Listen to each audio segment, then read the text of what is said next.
You know, I was looking at some pictures the other day online, and I came across these images of dried up lake beds. Oh, wow. Where like whole towns used to be. It was kind of like a dystopian movie. Yeah. And it just got me thinking about what's happening with the planet's water. Right. And that brings us to our deep dive today. Yeah. Where we're taking a closer look at the Caspian Sea, Okay. the largest lake on Earth, Uh-huh. but it's shrinking at an alarming rate. Yeah. So we've got this CNN report that we're going to be going through with insights from scientists and people who live in the area who are actually seeing this happen. Right. So we'll be unpacking their stories, That's good. the science behind it, Yeah.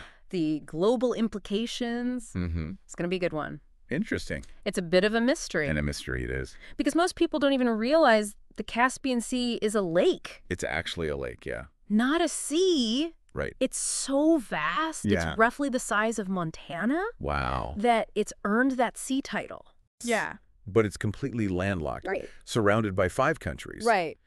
Kazakhstan, Iran, Azerbaijan, Yeah. Russia, and Turkmenistan. And all these countries rely on it in different ways. So Right. that makes it even more complex. Absolutely. Yeah. I mean, think about fishing, farming, tourism, drinking water, Right. all supported by the Caspian Sea. Right. And then you got the oil and gas reserves Oh, yeah. underneath. It's a vital resource, Totally. both ecologically and economically. Yeah. And the CNN report actually has some personal stories Right. of people Okay. like Azamat Sarsanbayev in Well. Kazakhstan Okay. and Kashayar Javanmardi in Iran. Whoa, okay. And these personal stories really bring it to life.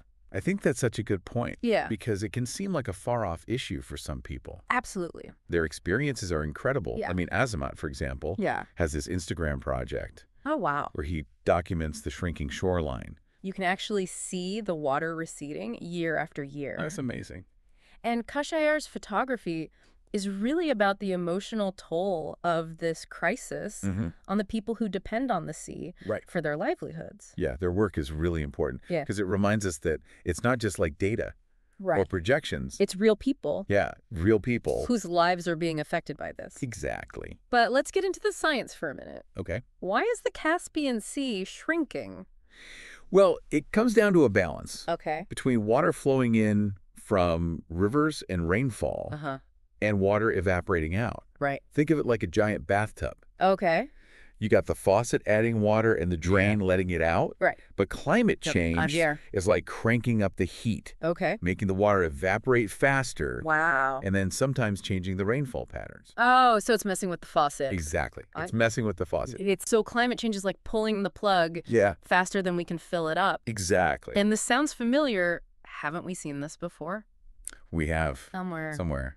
Yeah. Remember the Aral Sea? Oh, yeah. That was once the 4th largest lake in the world, Okay. and it's practically vanished Yeah, because of similar factors. It's like a warning. Yeah, it is a warning. So how bad is the situation right now? Well, the report highlights that water levels have been dropping since the mid-90s. Oh, wow. But the rate of decline has really accelerated since 2005. Okay. So we're talking about a drop of about 5 feet already. 5 feet. Yeah. That doesn't sound like a lot. It might not sound like a lot, but when you Yeah. consider the size. Right. The size of the sea. Yeah, That's a lot of water. that's a ton of water. And what about the projections? Not good. Not good. No. Okay, so give me the bad news. Well, research from Matthias Branch at the University of Bremen predicts water level decline of about 26 to 59 feet by the end of the century. Wow, that's a 5-story building I could worth stand- of water depth. Crazy, right? That's almost unimaginable. It is. And there's another study. There is, Yeah. yes, co-authored by Joyce Singerair Okay. at the University of Reading, Mm-hmm. suggesting even more dramatic drops, Okay, how much more dramatic are we talking? up to 98 feet. That's unbelievable. Yeah, it's crazy. So the northern part would basically just disappear. It would turn into vast, arid plains. Wow. So let's talk about what this means for the people and the wildlife. Right. I mean, the report doesn't paint a good picture, does it? Not really, no. Okay. No. So what's it looking like? Well, imagine coastal towns swallowed by the receding shoreline, Wow. like ghost harbors, Yeah. where ships once docked. That's really sad. Yeah, and economically, Right. it's devastating. Yeah, I mean, you're talking about shrinking fishing grounds, Yeah. declining tourism. Shipping is going to become more difficult. Yeah, because the ports become shallower. Right. Yeah, It's just a domino effect. it is a domino effect. And then what about conflict? Yeah, there's that too. Because as the water resources dwindle and the coastlines shift, those oil and gas reserves become even more important. Right, more contested. Right. Yeah. So that's going to lead to some tension. Definitely. Right? Political tension. Yeah. And what about the wildlife? Yeah. I'm really worried about the sturgeon. The sturgeon. Which is like most of the world's caviar comes from the sturgeon. Yeah, right. They're endangered already. They are, yeah. And now you've got this shrinking sea. Exactly. So what does that mean for them? Well, warmer water holds less dissolved oxygen. Right. And that's a problem for the sturgeon. Because they live in the deeper parts. Yes, in the deeper parts of the Caspian Sea. Okay, so they're losing their habitat and they're losing oxygen. It's a double whammy. Yeah. And the report also mentions the Caspian seals. Right. And they're unique to this sea. They are, yeah. They're only found in the Caspian Sea. Only in the Caspian Sea. They're losing pupping sites. Yeah. So they're facing a real risk of extinction. Absolutely. The report has these aerial surveys, and it's pretty heartbreaking. Yeah. In 2009, they counted 25,000 seals. Wow. At this one site. At one site. Dernev Islands. Okay. And by 2020, they couldn't find a single seal. Not a single one. Not a single one. Wow. So it's like we're watching this extinction event. Yeah. It's not just the sturgeon and the seals. No. The Caspian Sea is a biodiversity hotspot. It is. Home to all these unique species now, all at risk. All at risk. Yeah. And that's what makes this situation so urgent. Right. They just don't have time to adapt. Yeah, it's all happening too quickly. Yeah, way too quickly. So what can be done? Are there any solutions? It's tricky. I bet. Yeah. Stay with us. Yeah. As we dive deeper into the challenges and potential solutions Oh, good. for the shrinking Caspian Sea. All right. Well, the report makes it pretty clear that there are no easy answers when it comes to the Caspian Sea. Right, because you've got 5 different countries all sharing this resource, each with their own priorities. Exactly. And then you add in the politics of the region. Yeah. And it's a recipe for a challenge. Yeah, it's complex. For sure. And the report really drives home the point that no single country is responsible for this. Right. But without collective action, we're going to see another Aral Sea. Oh, that would be awful. It would be a disaster. A global ecological disaster. Yeah. I mean, losing an ecosystem like that Right. would be devastating for the whole world. So where do we go from here? Well, it's interesting because the report mentions that next month, world leaders are gathering in Baku, Azerbaijan, for COP29. The UN Climate Summit. Exactly. Okay. Seems like a good place to discuss this, right? It does. But Baku is surrounded by oil rigs. Yeah, that's the irony. So they're trying to address the problem while standing in the middle of it. Exactly. It's very interesting. And Azerbaijan even calls the Caspian Sea's decline catastrophic. Whoa. But they're planning to increase fossil fuel production. It's like short-term gains versus long-term consequences. Exactly. It seems to be the story of our lives. Sadly, yes. So to actually save the Caspian Sea, what needs to be done? Well, the report doesn't really have any easy answers. Okay. But they stress collaboration and sustainable resource management. Right, because you got to get all 5 countries on board. Exactly. Working together. To manage the sea's resources in a way that benefits everyone. Long term. Yes, long term. And what about damming and water extraction? Yeah, that's huge. From the rivers that feed into the Caspian. It's a major factor. They talked a lot about the Volga River. The Volga River is the main source of water for the Caspian. Okay.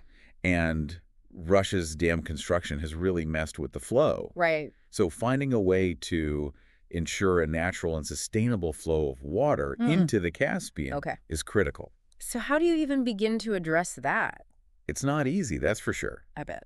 But we've seen what happens when we don't. The Aral Sea. Yeah. And they also talked about pollution and overfishing. Right, those are factors too. So those are contributing to the problem. Oh, absolutely, and climate change just makes those problems worse. So it's a multi-pronged approach. Exactly. So we need international cooperation. Sure. Sustainable resource management.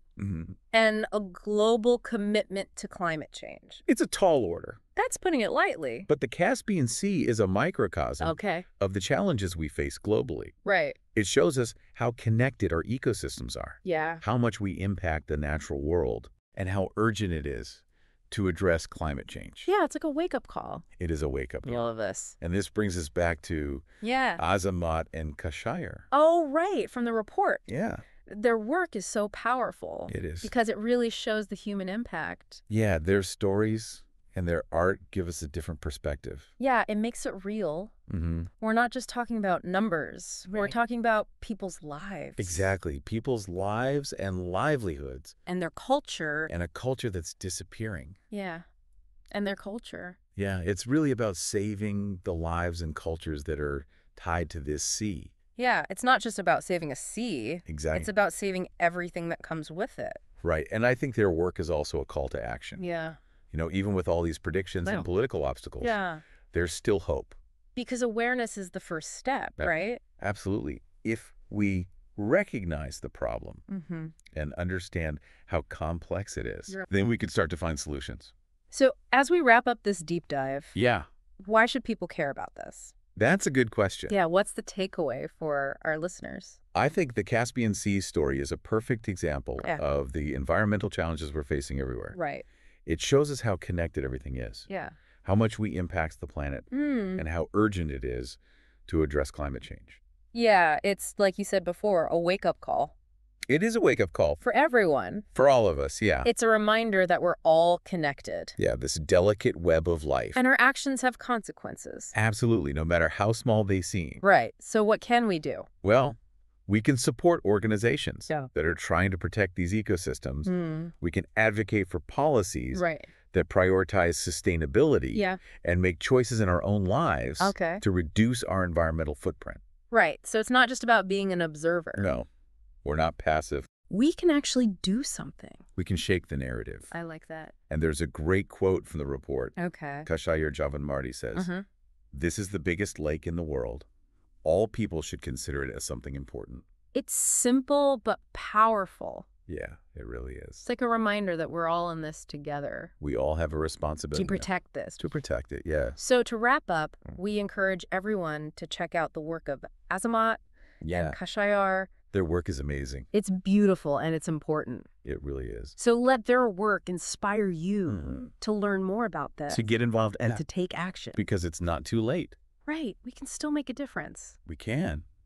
Thanks for listening. Thanks for having me.